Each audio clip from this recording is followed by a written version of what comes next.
Professionellen Management.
Onegaishimasu.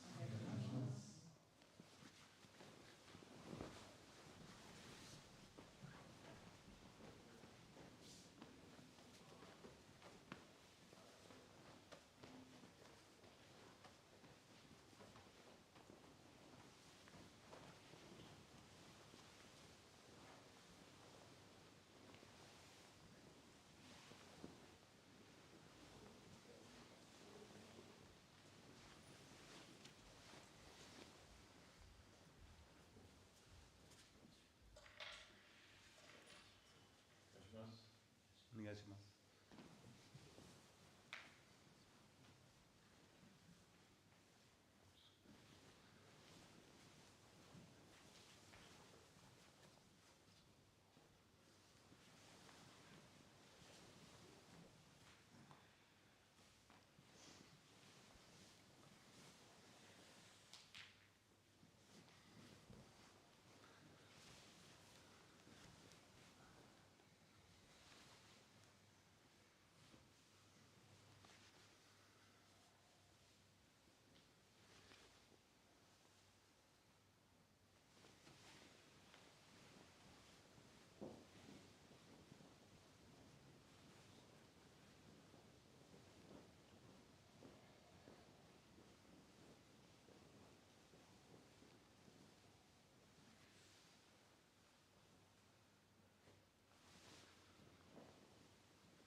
Vielleicht könnt ihr da ein bisschen Platz geben für die.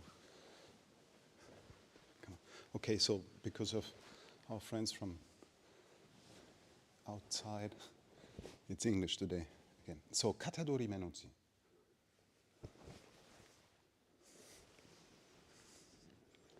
Okay.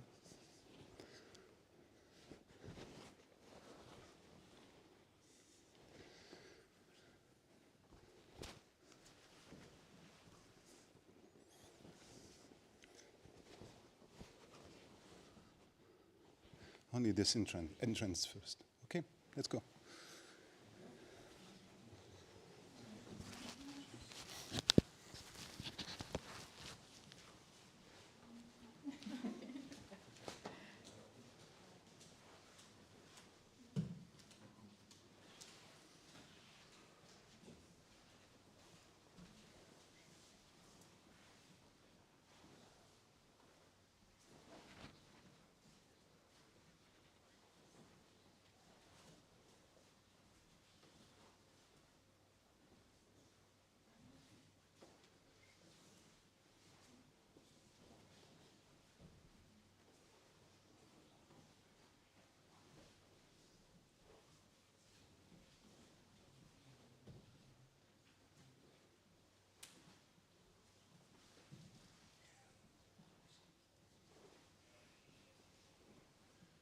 Okay. Normal. That's normal. I guess. I'm standing here so people can sit left and right. Very good. Please watch carefully.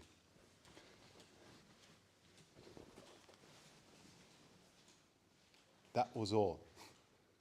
Now, because there's two different ways to use katadori menotsu. One would be more like progressive turning, but I didn't show that, correct?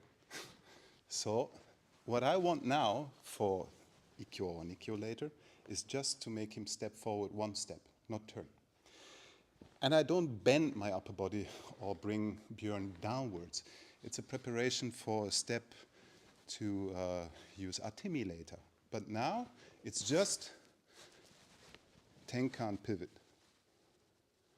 So once again from here, from this perspective, you actually need to find this axis where your connection point on the shoulder, on the hand, and the forward, the leg forward is in line.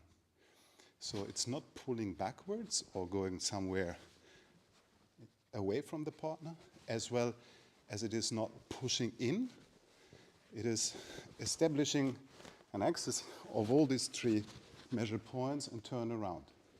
Make sure that you turn also in your shoulder joint, because of this turn, he cannot come with his hand towards my face.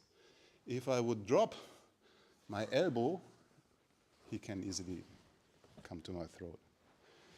So, this point. And one more thing. Katadori men-uchi is separate in two activities. One comes from uke and the other one from tori. So the katadori part is Björn, but the men-uchi part is mine. Now, you can see that my position towards both connection points is hanmi. I'm not confronting him like this. Because now, if he would push a little bit towards my arm, now downwards, it's very hard to hold, and immediately your shoulder gets locked. But if I stretch out, it's actually very easy for me to keep this position and not use a stiff or fixed shoulder. Okay. Now, we try to find an axis what has no, as I already said, pull or push. Of course, there is also techniques where you take the partner from one to the other side. But now it's just the tenkan movement, like this. Okay? Try again.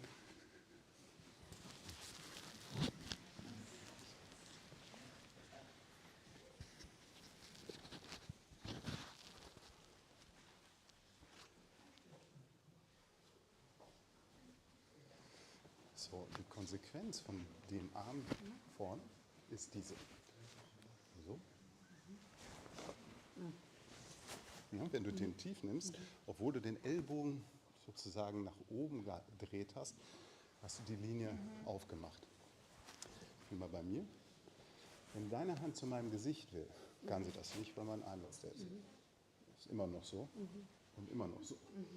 Ja, würde ich den hier hinbringen, kann ich das nicht verhindern. Im Nachgang vielleicht schon, aber du wärst schneller da und damit hätte ich die Schwierigkeit, dass ich diese Öffnung des Ski anbiete. Also nur das. Weil die Fortsetzung ist diese, dass ich dann Atemi machen möchte. Okay, also sozusagen eine Falle, die ich vorbereite.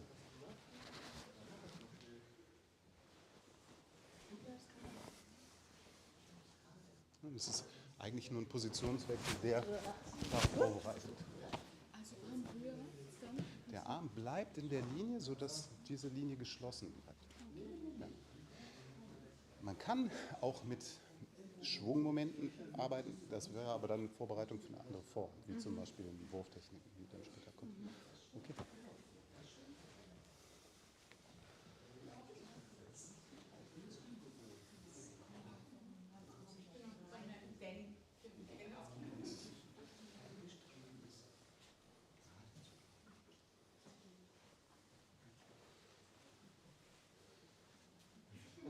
Versuchst die Verbindung dazu herzustellen, wie du mir mal gezeigt hast.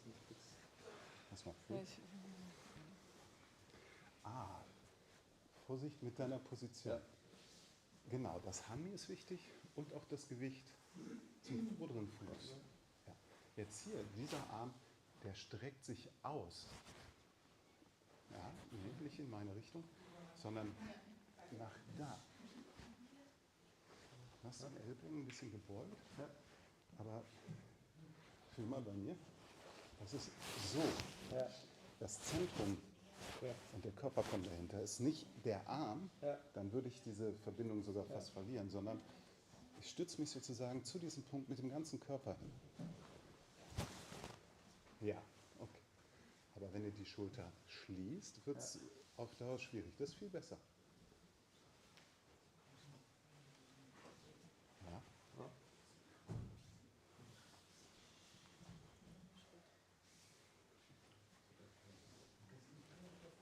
Okay, merkst du, wie ich, weil du diesen Punkt zu weit nach vorn bringst, kann ich den halten.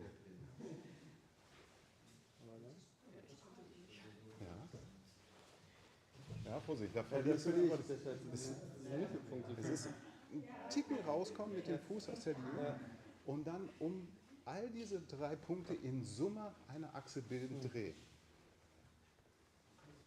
Ja, wenn der Arm so zugeht da oben, dann wird es schwierig. Okay, ja, dann musst du den vorderen Fuß ein bisschen weiter zu dir hinnehmen, damit du da Gewicht drauf bringen kannst. Okay, und jetzt kannst du Tenkan machen. Alles klar. Aber lass den Oberkörper aufrecht. Okay. Nochmal.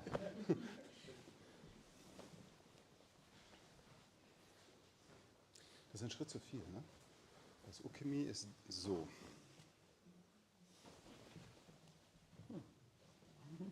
Das ist alles. Okay, noch einmal.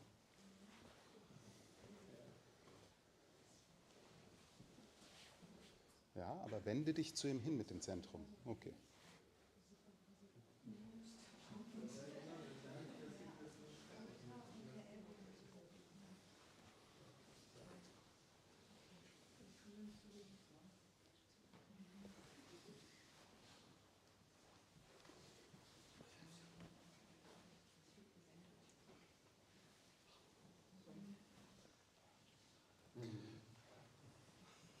Okay.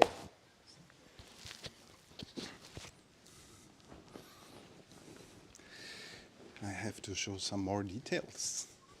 So, your balance or your weight should be on the front, not on the back. Because I show without uke first. If I put weight on my back foot and then replace the front foot, but there is, let's say, a given anchor point or axis what's held by the uke. If I want to turn around now with weight balance to the back, it's almost impossible or very easy for Uke to run into me or throw me over. You need to put your weight to the front so that this is your axis where you can turn. Okay. Also, for later, here I have my weight to the front. I'm not here. Because if I want to put this foot and now bring weight on, I would need to push her away.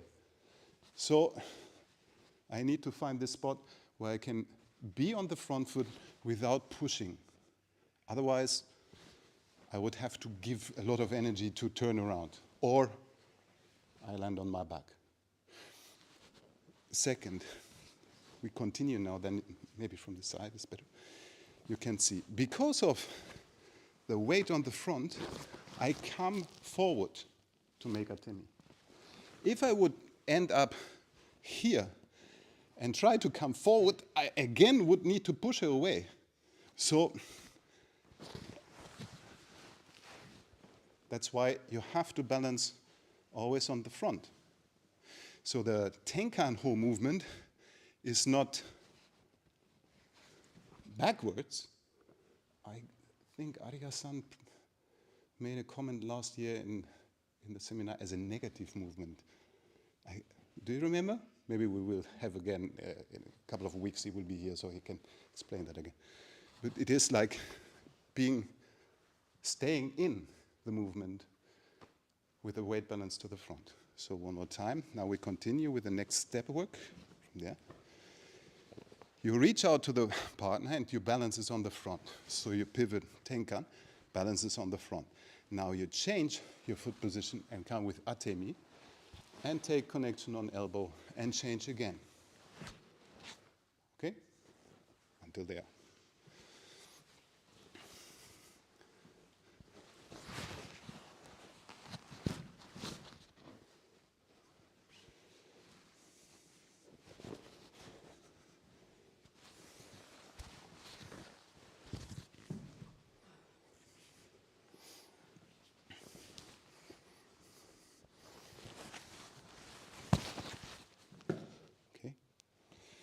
Let's go.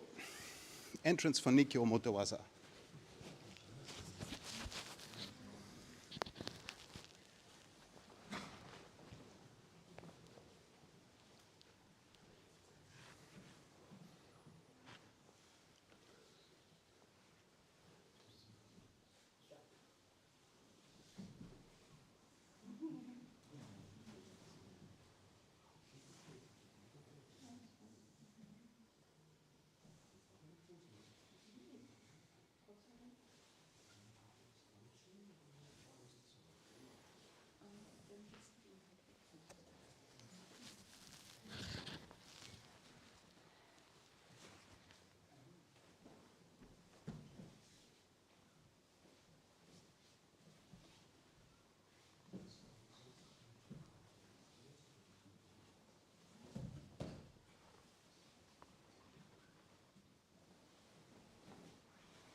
Weil du rückwärts gehst.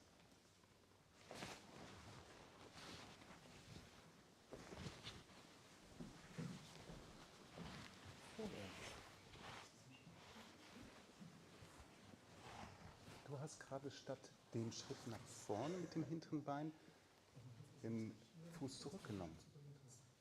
Den anderen. Du machst ihn zurück und dann nochmal nach vorne.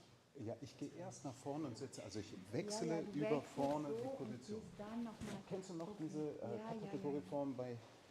Genau, die Füße parallel und dann wieder raus. Das ist die gleiche Schritttechnik. Und zwar über vorne, nicht über hinten.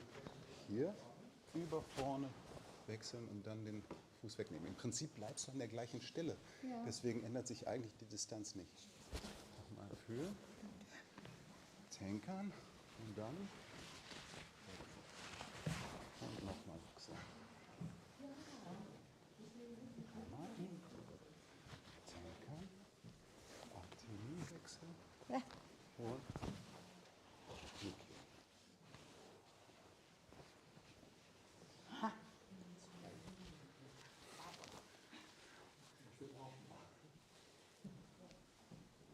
Da nimmst du den vorderen Fuß zurück, anstatt den hinteren nach vorne. Und jetzt wechselst du nochmal für das Niki. Richtig. Na, da hast du den Rückwärtsbewegung. Ja.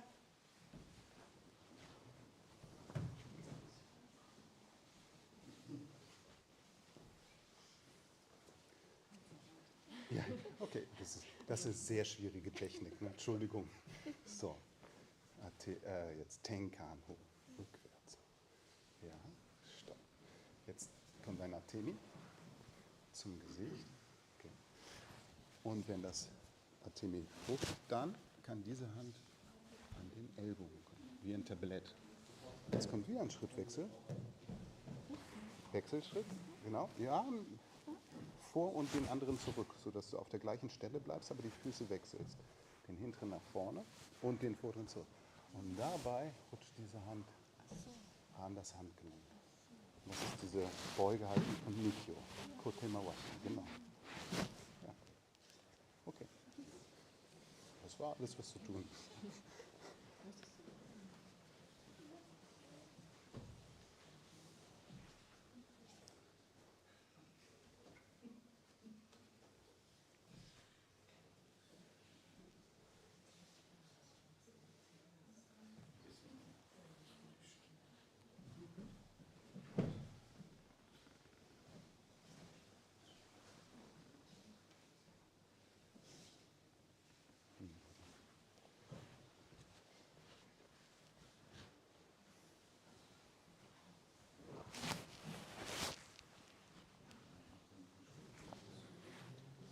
Okay.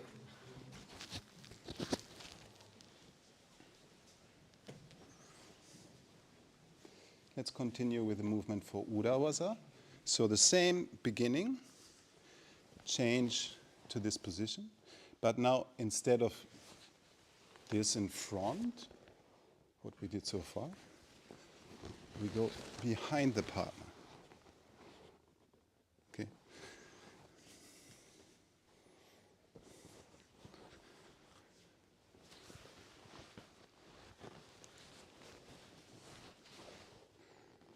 And we end up in this position, what we use for Nikyo Ura forms always.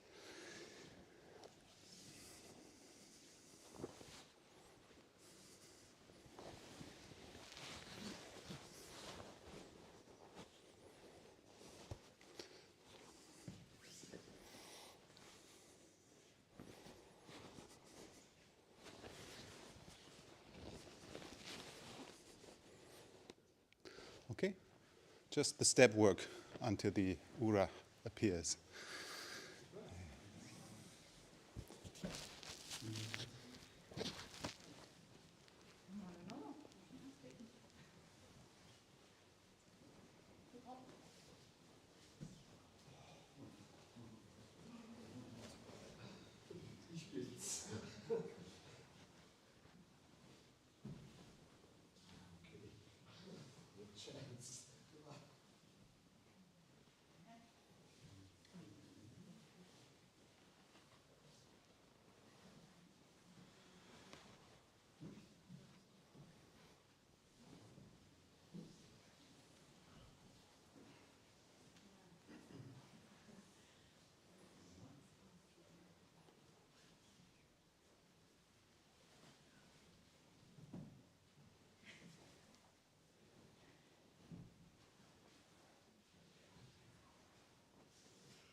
nach vorne gegangen. Nee, ist Aber okay. dann wirkt diese okay. andere. Okay. Ich sehe jetzt so auf die Schritte konzentriert, dass die Arme aus dem Blickpunkt kommen. Okay. Jetzt. Genau. Da gerät es mir unglaublich ein.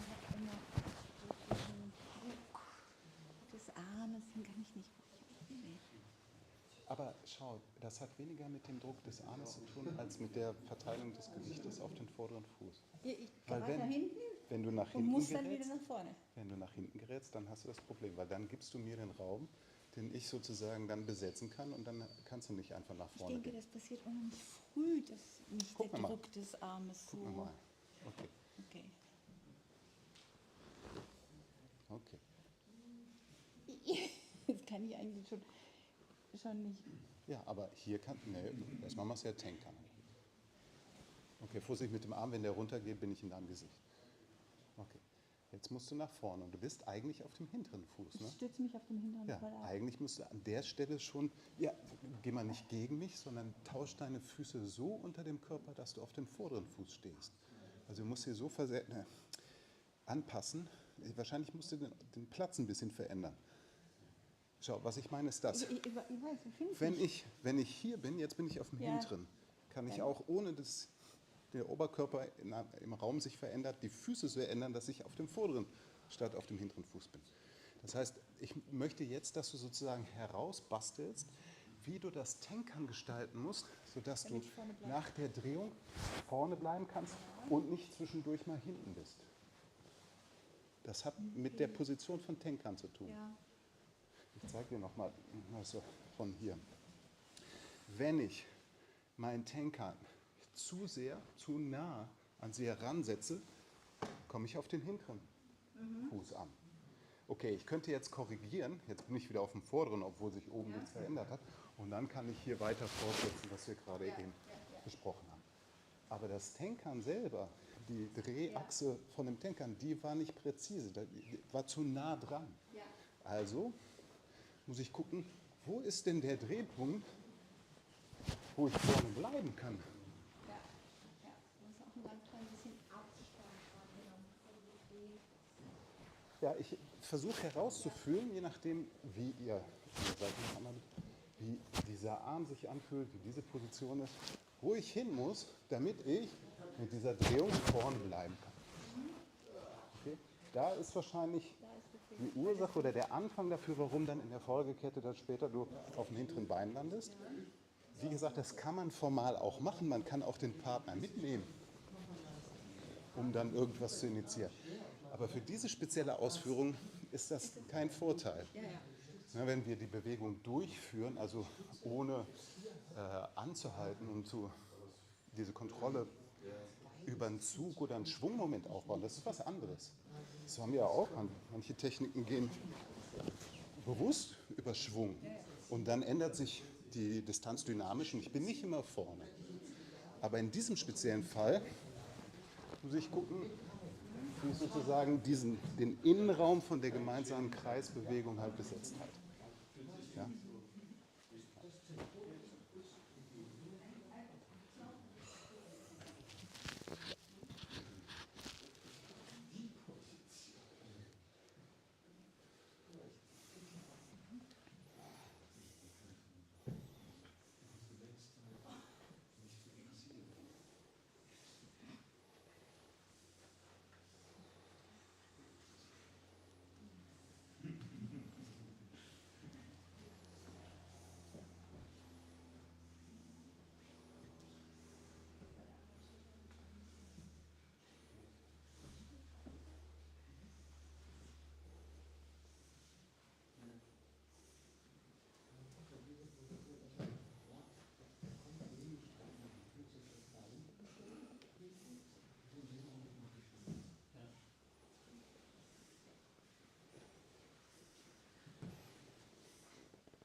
Okay.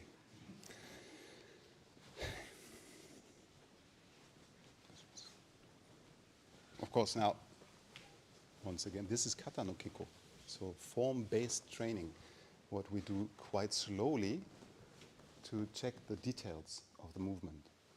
It's not yet application or saying intense form. It's just checking the distance and the step work and the right timing of changing position and for arms, hands, and feet and so on. Yeah? Of course, speed could be more like this to do the technique functional.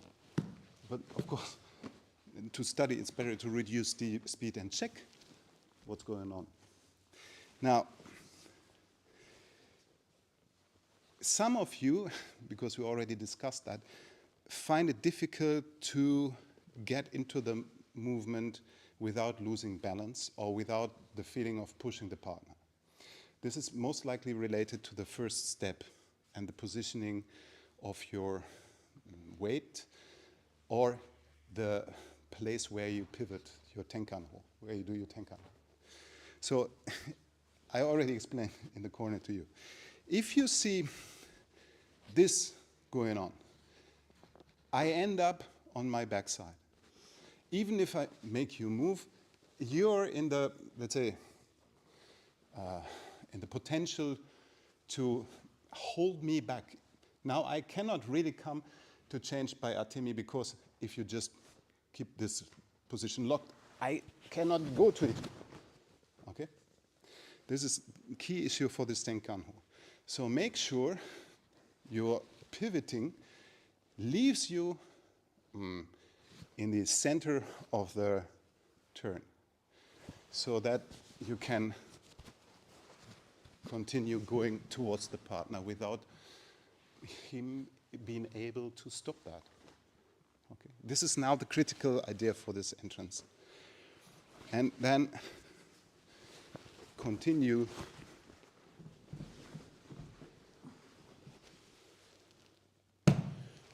until the finish pinning. Oh, sorry, the other side.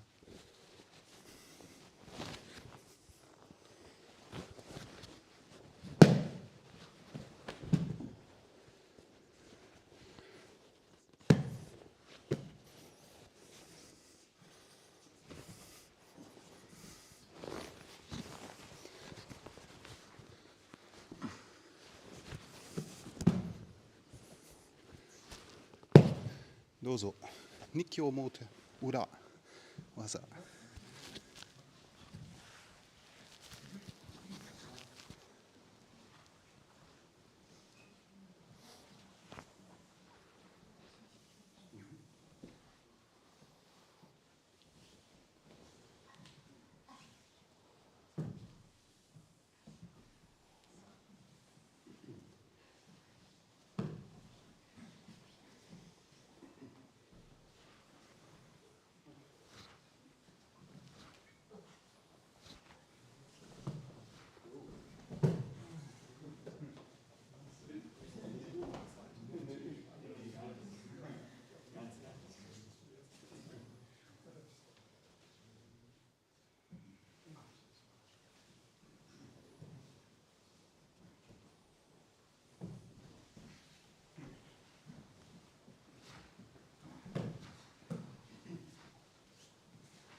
extra Situation. Bei der Form Ura, wenn du hinter den Körper gehst, kommt die Hand hier hin.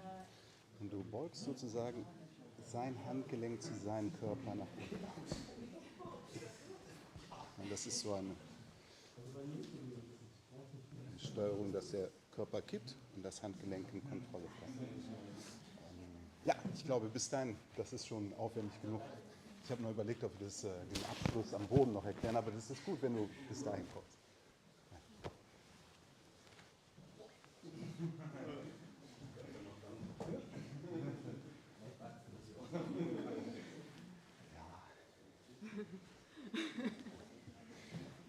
Er ist sehr kräftig. Ne?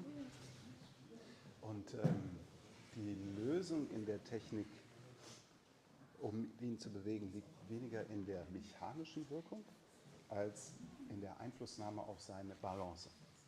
Weil wenn er aus der Balance geraten ist, also irgendwie kipplich ist oder kippt, dann ist er sehr viel leichter nach unten zu führen, als wenn er solide steht. Deswegen wäre es interessant zu prüfen, kannst du die Einflussnahme, die ihn aus der Balance bringt, so weit vergrößern, dass du sozusagen nicht in die Notwendigkeit kommst, einen Hebel anzuwenden. Der Hebel ist natürlich ein Potenzial trotzdem da, wenn eine Uhr üben muss, müssen wir wissen, wie das funktioniert. Und man kann auch üben zu sagen, okay, mal sehen, wie ich ihn von hier oben bewegt bekomme. Aber im Idealfall ist es so, dass ich gar nicht erst in diese Not komme, weil eben schon aus der Aufrichtung gebracht ist und nicht wieder zurückführen. Der normale Vorgang von Techniktraining ist, dass wir Schritt für Schritt aufbauen, wie wir die Schritte machen.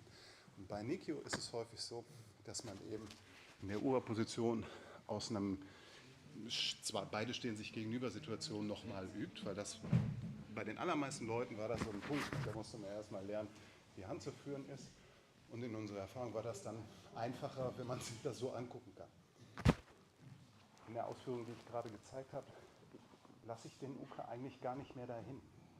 Weil das dann mit sich bringt, dass wenn er sich kräftig dahinter stellt, dass man dann eine Lösung finden muss. Jetzt ist die Chance, besonders hier mit Philipp, weil er ziemlich kräftig ist, gar nicht erst an diese Stelle zurückzukommen, sondern schon vorher zu wissen, dass wenn da diese Kippe passiert ist, dass da schon Nikio entwickelt werden. Es fühlt sich auf eine Art und Weise viel strenger an oder viel direkter, ist aber einfach sozusagen, hat nur ein leichtes Timing-Veränderung. Das heißt, bei Urawaza insbesondere, wenn ich hier hinter dich gehe und diese Kippe auslöse, komme ich dir entgegen, sodass das Nikio an der Stelle entsteht, wo du gar nicht mehr in die Aufrichtung zurückgekommen bist. Ja. Das hilft uns insbesondere, wenn man mit jemandem größeren, schweren oder stärkeren arbeitet, weil, wie gesagt, wenn der so steht, ist es viel schwieriger für ihn stehen zu bleiben oder den Stand wieder zurückzufinden. So, wäre eine Option mal zu probieren.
Bleib da an der Stelle.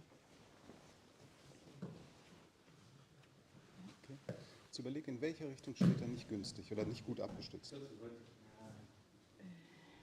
Guck mal auf seine Füße. Ja, er steht In dieser Richtung steht er stabil. In welcher steht er nicht stabil? Dann für in dein Alter. Okay.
Hey, okay.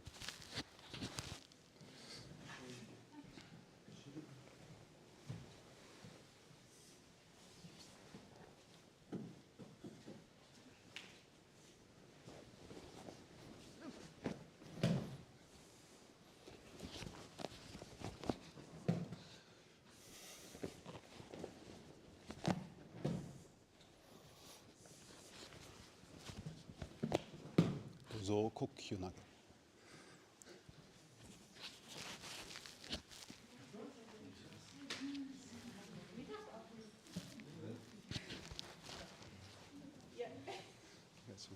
Es ist auch möglich, rückwärts zu fahren. Schau mal. Wenn du kreist nochmal, Menucci, kannst du ganz umdrehen und dann rückwärts. Okay. Nochmal. Oder wenn du dich traust oder versuchen willst, die Vorwärtsrolle, du hast es ja vorhin vorbereitet, dann kommt die jetzt über die Schulter. Okay. Ja.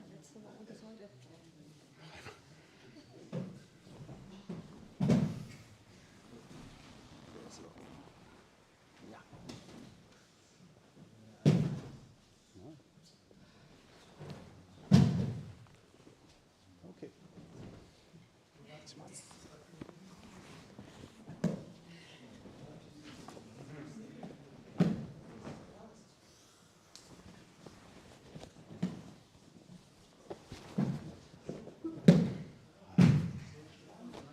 Jetzt mach's.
Okay.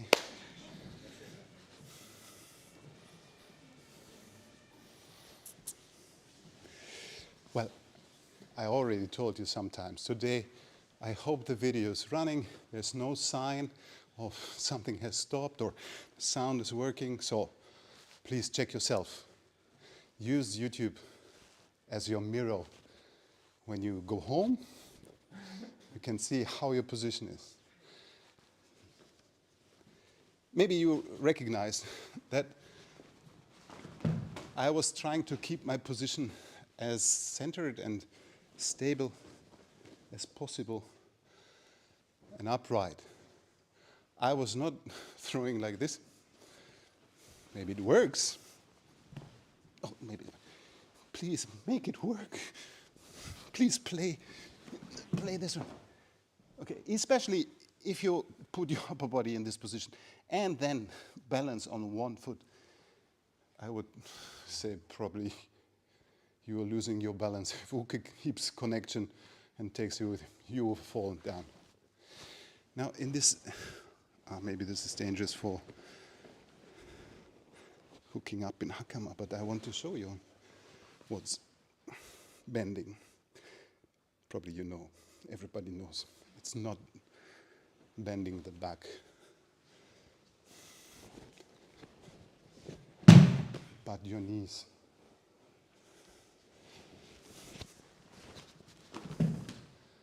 So by pivoting, I tried to get behind the connection points and then come forward or step in or push in quotation, with the center, because it's kokyunage.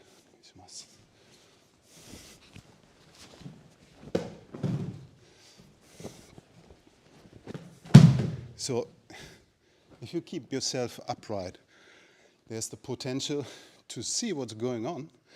And if I come here, the next person would attack in terms of, let's say, futaridori or niningake. It would be not good for me. But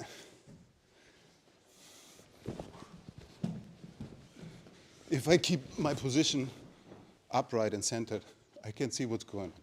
So for future planning, if you do ninigake or futaridori in Shinsa, you prepare already to keep a good balance and a good overview for the space. Yeah? Try again, kokyunage.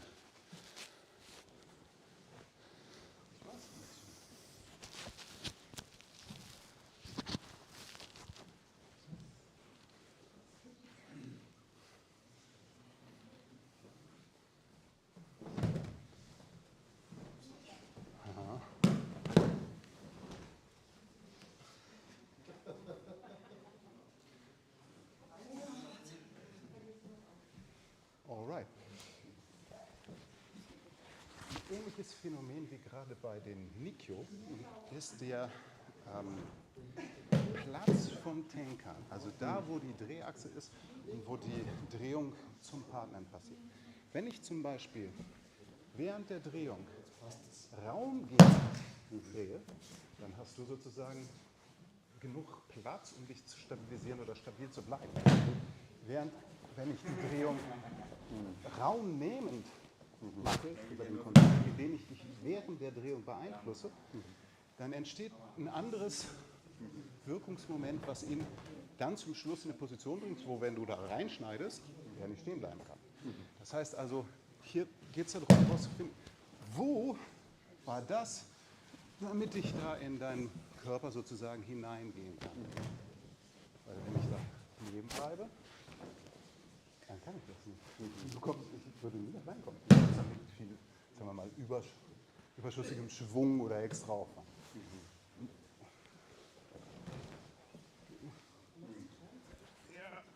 Okay, das wäre sozusagen dann das Potenzial dafür, dass wir uns beide gegenseitig irgendwie kontrollieren.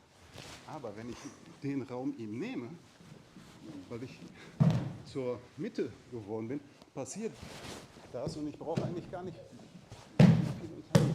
Nur hier deinen Raum, sodass ich nach dem Tankern in dein Zentrum vorankomme. So ähnlich wie die Nase passen, aber von der Front. Ja.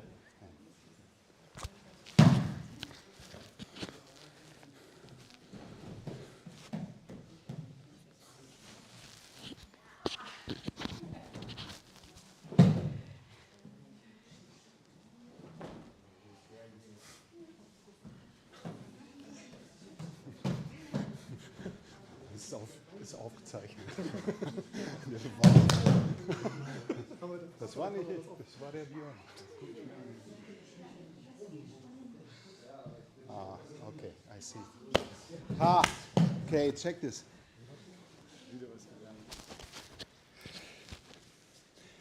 The reason why you end up in using your upper body and leaning forward into the throw is the, let's say, precision or lack of precision of the tenkan ho.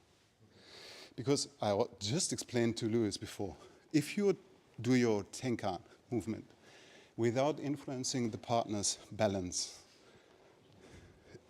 you find yourself after pivoting around and he's perfectly upright and stable. So while doing tenkan, there must be a change in his body position. If I do this, as I described, like so, okay, this is like what we did in the first form to build a trap. Okay, he feels safe, but I can come with atemi because I put him into a place where I can reach out to him, but his both hands are occupied by holding and keeping connection. This was the first technique. Now, I need to do something on his body while pivoting. If I wouldn't give him this kind of influence that his balance is taken or he finds himself in kuzushi, I cannot do the kokyo. So you have to find out, once more, where to turn so that by the connection, this happens to him.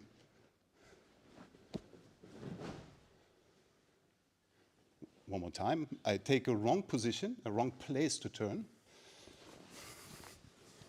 Nothing happened. If I try to push too much, maybe it doesn't work either. Now, where's the place where you can influence by this connection and this connection this effect?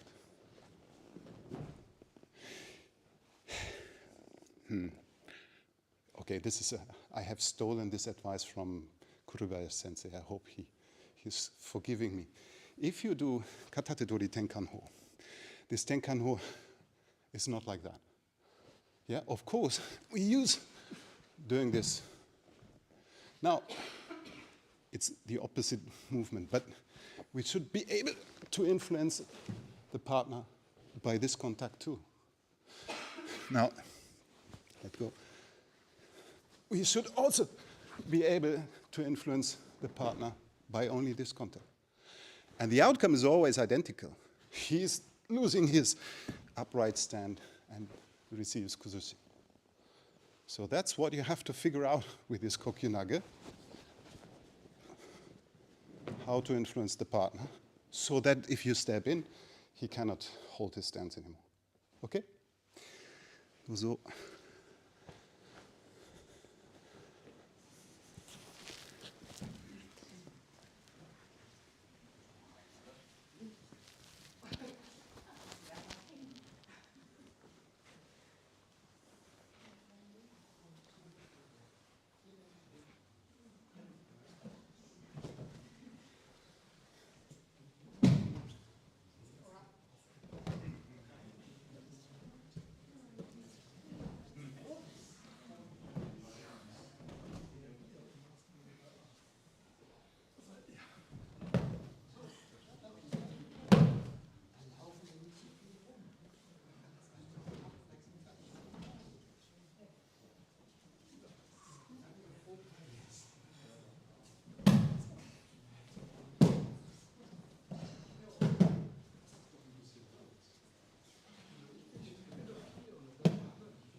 はい、さあ、帰国をどうぞ。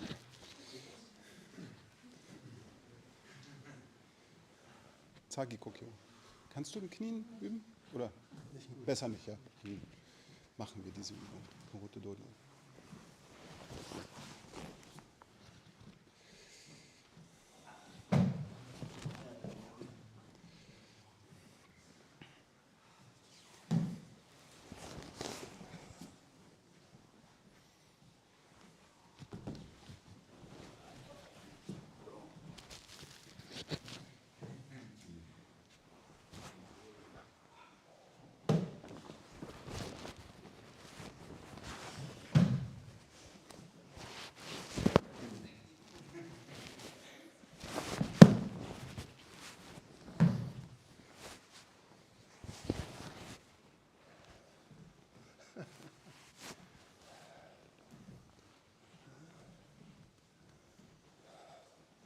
Ich muss mit den Beinen hinter mich kommen.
Hi.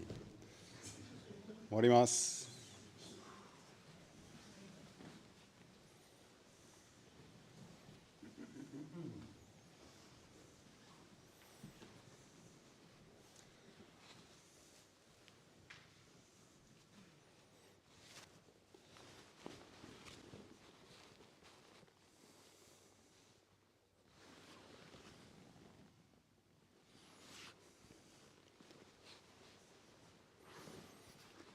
ありがとうございました。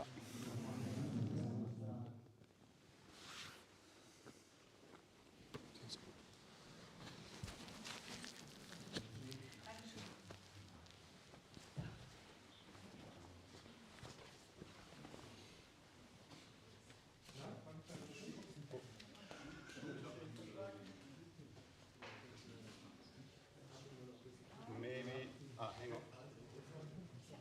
Say something, maybe I can hear you. I'm not sure.